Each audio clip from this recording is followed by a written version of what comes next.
علماء کرام خاص طور سے جن چیلنجوں کا مقابلہ ہے، ہم ان چیلنجوں کا مقابلہ کرنے کے لیے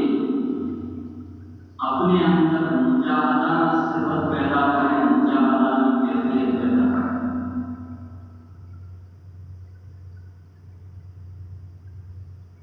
تیسرے حضرت مولانا عبدالرب صاحب رحمۃ اللہ علیہ دارالعلوم پروگرام کے سابق صدر المدرسین،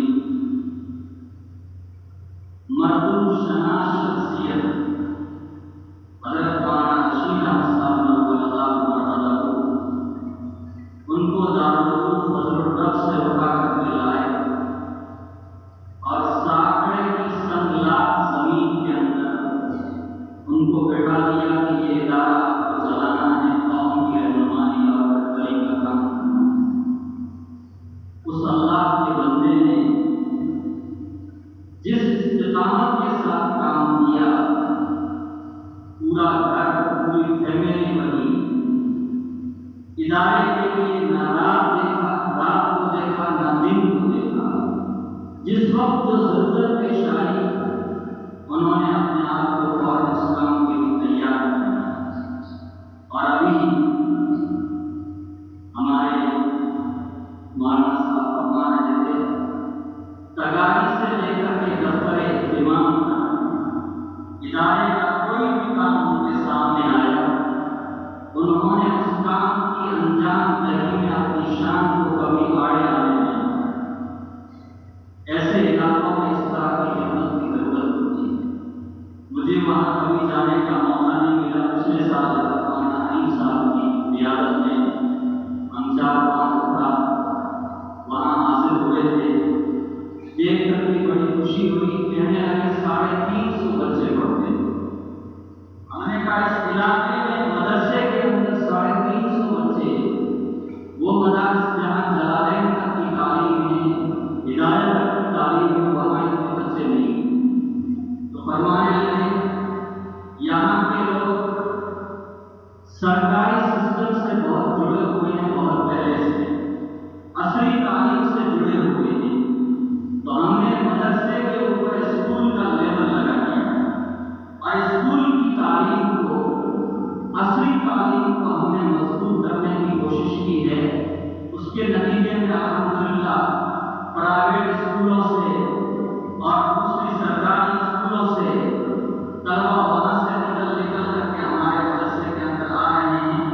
اور داخلہ لے رہے ہیں، اور ہماری تعلیم سے الحمدللہ وہ مطمئن بھی ہیں۔ اور اس وقت ادارے میں بڑا تعمیری کام چل رہا تھا۔ اللہ تعالیٰ اس تعمیری کام کو اور ان کے جو منصوبے باقی رہ گئے ہیں، اللہ تعالیٰ کی قدرت کاملہ سے ان سب کو مکمل فرمائے۔ حضرت حافظ صاحب نور اللہ مرتضی کے تعلق سے بہت ساری باتیں آپ حضرات کے سامنے آئی ہیں اور بھی انشاءاللہ آئے گی۔ مجھے حضرت حاجی صاحب رحمۃ اللہ علیہ کے تعلق سے ہمارے عزیز القدر مفتی صاحب نے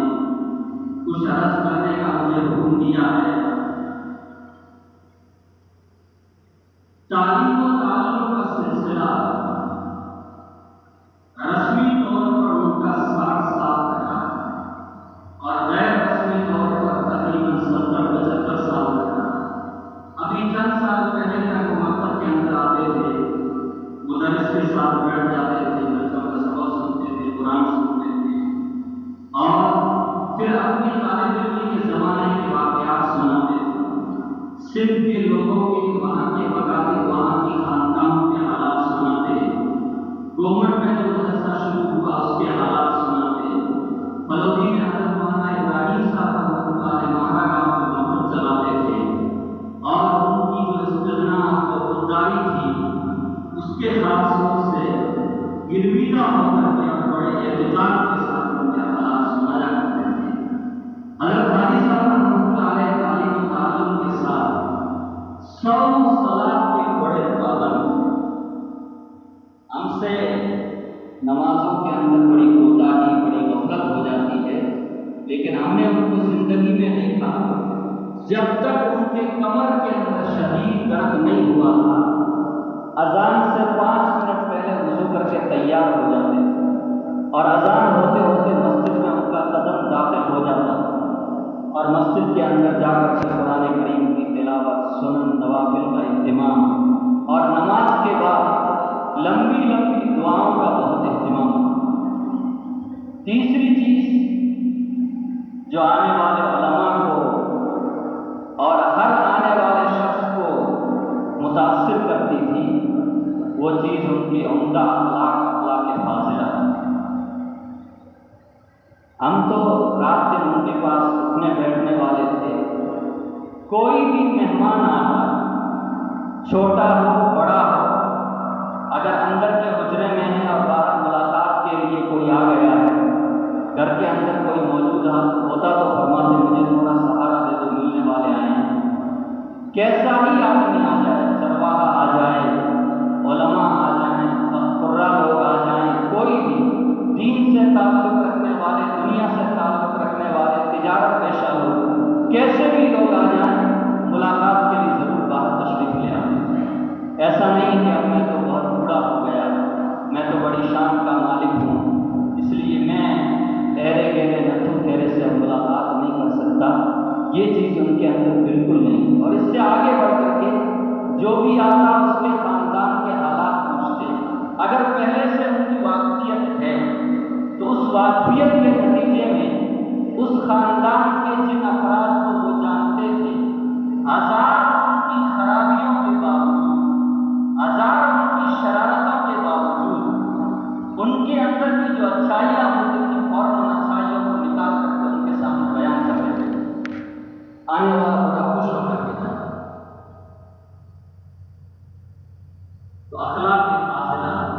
اللہ نے حادثہ پر مضبوط کیا، اس لیے ہم لوگ تو 2-3 ملاقاتوں کے بعد لوگوں کو بھول جاتے تھے،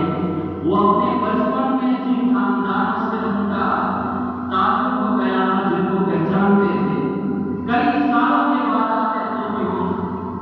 تو پہچان لیتے تھے اور ان کے سارے حالات دریافت کرتے تھے۔ ابھی ان کا جب انتقال ہوا تھا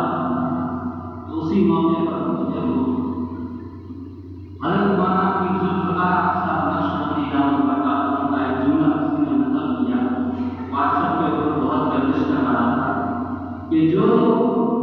قرآن کریم کے ساتھ تعلق رکھتے ہیں، قرآن کریم کی کثرت کے ساتھ تلاوت کرتے ہیں، قرآن کے ساتھ تعلق کرتے ہیں، اچھے اخلاق اپنے اندر پیدا کرتے ہیں، ان لوگوں کا حافظہ اور ان لوگوں کا دماغ آخری وقت تک کام کرتا ہے۔ یہ بھی ان کی بڑی خصوصیت ہے۔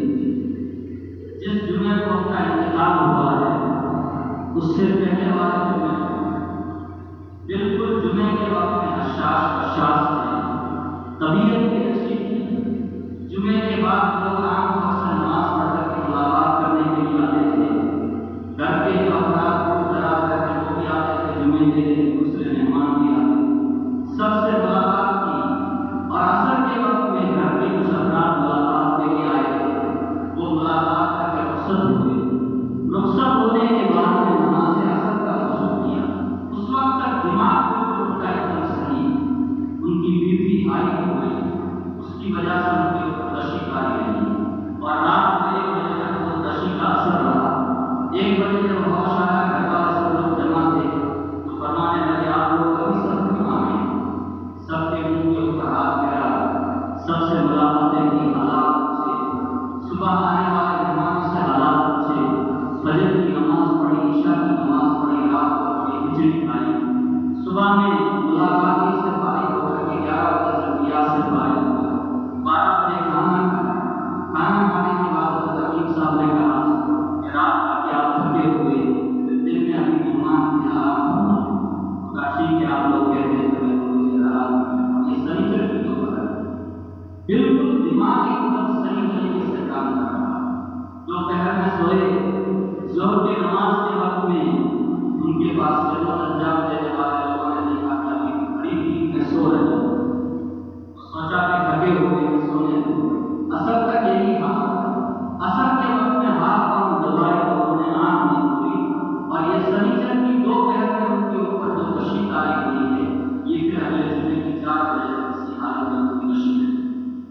3 دن تک ایسا محسوس ہو رہا تھا کوئی بے چینی کی طبیعت کے اندر، ایسا محسوس ہو رہا تھا جیسے بڑی نیند کے اندر آپ سو رہا ہے۔ اور عصر کے وقت میں جس وقت ان کے کشی کاری ہوئی ہے، چھوٹے چچا عبداللہ ان کے پاس میں تھے، ان کو بلایا اور جیسے ہی کشی کاری ہونے لگی ان کے چہرے کے اوپر منہ کا ہاتھ پھیرا اور 3 مرتبہ کلمہ پڑھ کر کے سو گئے۔ یہ ان کی زندگی تھی۔ میں یہ عرض کر رہا تھا قرآن کریم کی تلاوت کے ساتھ ان کا بڑا شغف تھا۔ حضرت حافظ صاحب کا معمول ابھی آج کل آپ کے سامنے آیا۔ حضرت حاجی صاحب رحمۃ اللہ علیہ یومیہ 3 پارے 4 پارے پڑھنے کا معمول تھا۔ رمضان المبارک کے اندر 8 سے 10 تک، اور ایک مرتبہ گھر کے افراد میں سے کسی نے زیادہ اصرار کیا کہ صبح آپ کا وہاں نشان تھا قرآن کریم کا سحری کے وقت میں اور ابھی تراویح کے وقت میں یہاں تک ہے، کیا آپ نے اتنی تلاوت کر لی؟ تو فرمانے لگے تم پوچھتے ہو تو کہہ دیتا ہوں کہ ہاں اتنی تلاوت کر لی۔ اس کی مقدار کا اندازہ لگایا گیا تو 17 پارے تھے۔ اللہ تعالیٰ ایسے لوگوں کو تلاوت کی قوت عطا فرماتے ہیں۔ ان کے اخلاق بڑے عمدہ تھے، صوم و صلاۃ کے بڑے پابند تھے، آنے والے کی عیب جوئی نہیں فرماتے تھے، بلکہ اس کے اندر جو خوبی ہوتی تھی، جو کمال ہوتا تھا، اس کو تلاش کر لیتے تھے۔ اپنی اولاد کی تعلیم و تربیت پر، اپنے پوتوں کی تعلیم و تربیت پر بڑی خصوصی توجہ فرمائی۔ الحمدللہ خاندان کے اندر بیٹے پوتے سب ملا کر 12 علماء ہیں، اتنے حفاظ بھی ہیں۔ وہ طب کا کام بھی کرتے تھے تو ان کی تمنا تھی میرے اولاد کے اندر بھی یہ کام ہوتا رہے۔ تو آج الحمدللہ بیٹے پوتے ملا کر 4 ڈاکٹر بھی ہیں، اور زندگی میں انہوں نے جو کام کیا الحمدللہ خاندان کے اندر وہ ایک کام آج جاری بسائی ہے۔ اللہ تعالیٰ ان کی خبر کو نور سے منور فرمائے۔ اس مجلس کے مقصد کرنے قائم کرنے کا منعقد کرنے کا جہاں خاص مقصد خراج تحسین ہے، اسی کے ساتھ ساتھ ہم علماء کے لیے دین سے جڑے ہوئے لوگوں کے لیے ایک اہم مقصد یہ بھی ہے کہ ہم ان کی زندگی سے عبرت حاصل کریں۔ ہم ان کی زندگی سے عبرت حاصل کریں کہ انہوں نے کس بنیاد کے اوپر اپنی زندگی گزاری تھی، کن مقاصد کو سامنے رکھ کر کے زندگی گزاری تھی، جس کی بنیاد پر آج ہم کے خدا اتنی بڑی تعداد میں ان کو یاد کر رہے ہیں، اتنی بڑی تعداد میں ان کی مثال ثواب کر رہی ہے۔ جگہ جگہ سے لوگ خراج تحسین پیش کر رہے ہیں، تعزیت پیش کر رہے ہیں، ملک سے بیرون ملک سے لوگوں کی ان کی تعزیت کے لیے فون آ رہے ہیں، ان کے شاگرد ملکوں میں بیرون ملکوں میں کام کر رہے ہیں۔ ہم بھی تعلیم و تعلم کے میدان میں اخلاص کے ساتھ، محنت کے ساتھ، مجاہدے کے ساتھ آگے بڑھیں گے تو اللہ تعالیٰ انشاءاللہ ہمیں بھی قبولیت عطا فرمائے گا۔ اور سب سے بڑی چیز یہ ہے کہ دین کے کام کے اندر اللہ کی رضا مقصود ہونی چاہیے، مجاہدہ ہونا چاہیے، اللہ کی رضا مقصود ہونی چاہیے۔ اللہ تعالیٰ ضرور قبولیت عطا فرماتے ہیں۔ اللہ ہمارے جماعت کو قبول فرمائے۔ مجھے 10 منٹ کا وقت دیا گیا تھا، 20 منٹ ہو گئے۔ میں پروگرام کے ناظرین صاحب سے معذرت چاہتا ہوں، باتیں تو اور بھی ذہن میں تھی لیکن وقت کم ہے۔ اللہ تعالیٰ ان کے نقش قدم کے اوپر ہم کو بھی چلنے کی توفیق عطا فرمائے، اور آپ حضرات نے جو اتنا بہترین پروگرام منعقد کیا ہے، اتنی کثیر تعداد میں علماء کو یہاں جمع فرمایا ہے، اللہ انتظامیہ کو اساتذہ کو جزائے خیر عطا فرمائے۔ وآخر دعوانا الحمدللہ رب العالمین۔ Thanks for watching. Don't forget to like, comment, share and subscribe to Al Wahid channel.